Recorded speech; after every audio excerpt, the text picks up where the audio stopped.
Tu pirates? Bah, oui.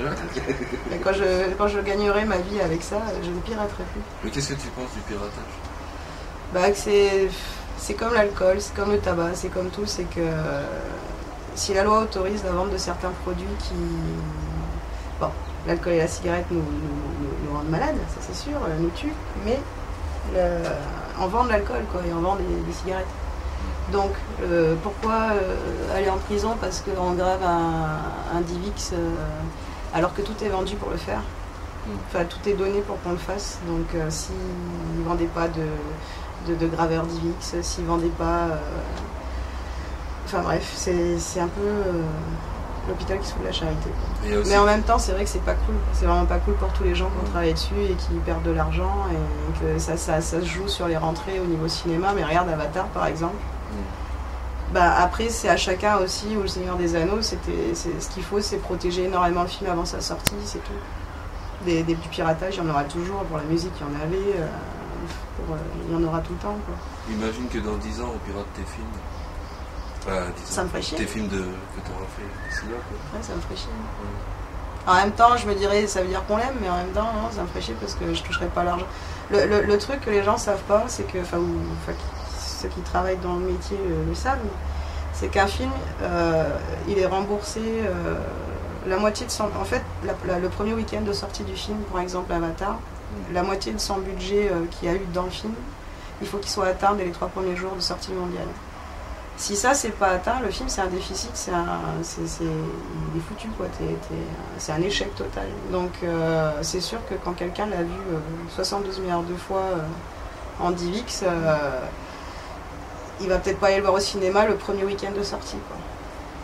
Donc, alors que si quelqu'un a l'attente de le voir, il va se précipiter au cinéma, et ça, c'est tant mieux, c'est banco pour le réal, la production et tout ça. Ça, c'est le cas des screeners, mais il y a les DVD RIP aussi. C'est des DivX qui sont ripés de DVD. Donc il faut attendre que ah oui, ça. Bah ça c'est pareil, ça intervient sur la location en DVD. Donc c'est aussi c'est là où le problème, c'est que les films qui n'ont pas marché au cinéma ou qui n'ont pas eu une bonne promotion, etc. Puis c'est dommage, se rétament au niveau DVD parce que c'est le seul truc où ils vont gagner de l'argent. Et c'est sûr que si les gens copie les DVD, c'est une perte d'argent pour les gens qui font ce métier-là. Après, il y a des cas, comme moi, je regarde je télécharge des DivX, ceux que je veux pas, je les zappe. Ceux que j'ai vraiment trop aimés, j'en achète le DVD. Parce que le DVD, quand même, c'est pas faux. J'ai fait pareil. Ouais. Mais bon, voilà, je te dis, le jour où... c'est sûr que si j'ai envie, puis que c'est mon métier, ça me gonflerait, ouais, que des gens... Je préférerais qu'on paye pour voir ce que j'ai fait, parce que c'est un travail. Bah, du coup, ça deviendrait le même niveau que les courts-métrages qu'on passe gentiment à la télévision. C'est ça.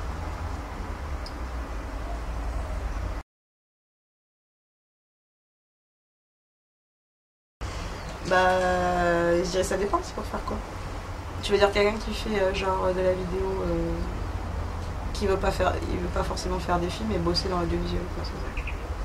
Donc toi, tu as un peu un parcours à part, mais celui qui veut se lancer dans l'audiovisuel ici, enfin la vidéo, quoi. Pour ici, en Calédonie. Ouais. Bah, je dirais d'aller se former ailleurs.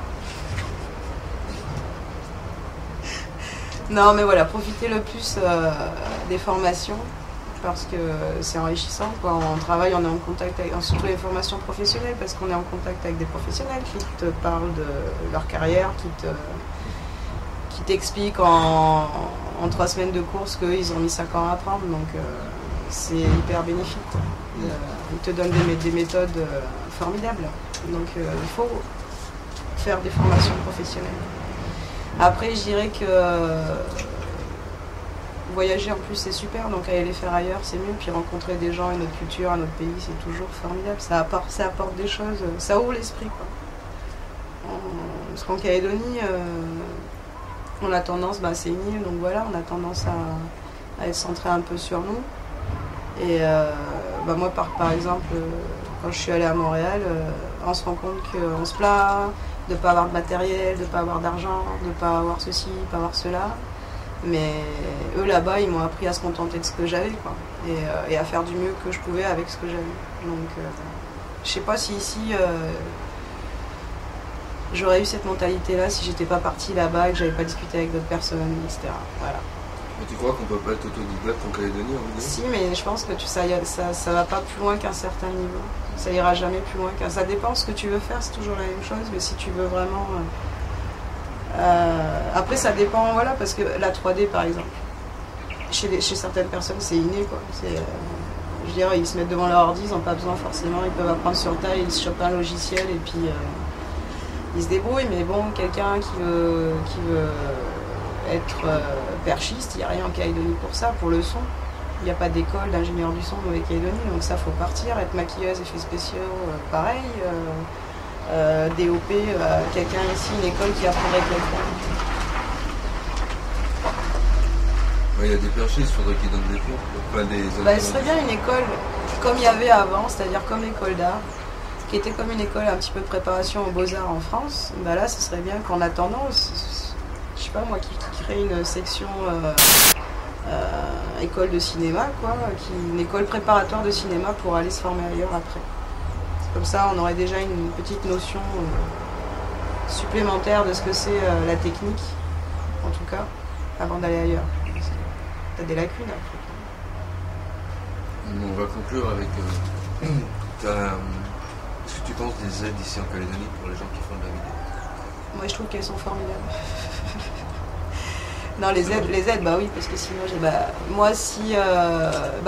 notamment, et pour les subventions ou l'argent qu'ils donnent pour les films, mais aussi pour envoyer les jeunes en formation, parce que voilà, moi, si j'avais pas été aidée par la province et le gouvernement et le maire de Païta, j'aurais jamais pu partir, quoi, parce que j'avais pas l'argent.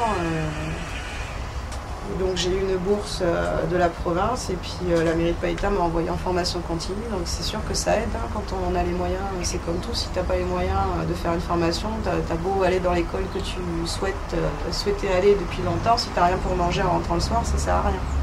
Donc financer, c'est important, c'est ça. Et je trouve qu'en Nouvelle-Calédonie, ils aident bien, en tout cas moi pour Vermi, ils m'ont super bien aidé, donc c'est sûr qu'on aimerait en avoir plus de l'argent. Mais bon, maintenant, avec le matériel que le bureau des tournages loue, c'est ça, il y a un truc où il y a des grues maintenant, il y a des rails, il y a du matériel qu'on peut louer. Donc ça déjà c'est génial. Après, augmenter les budgets, ce serait bien.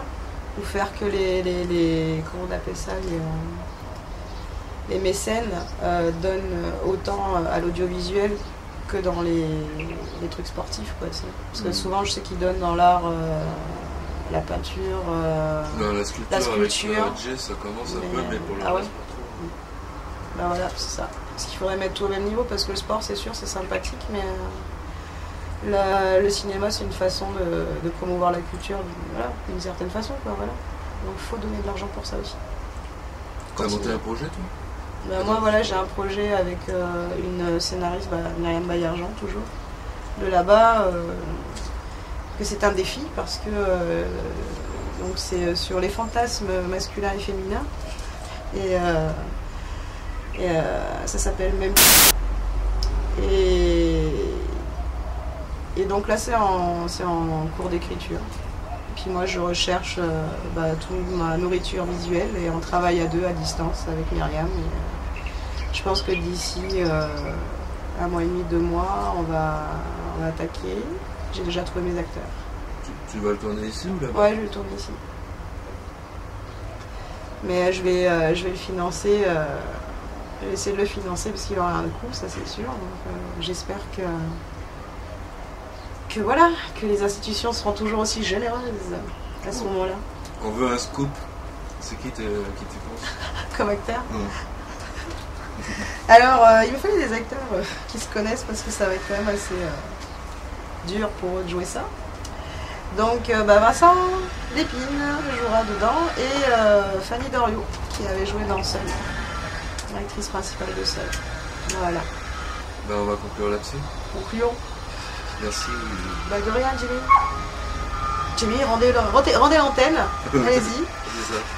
Et du cabou, terminé, merci.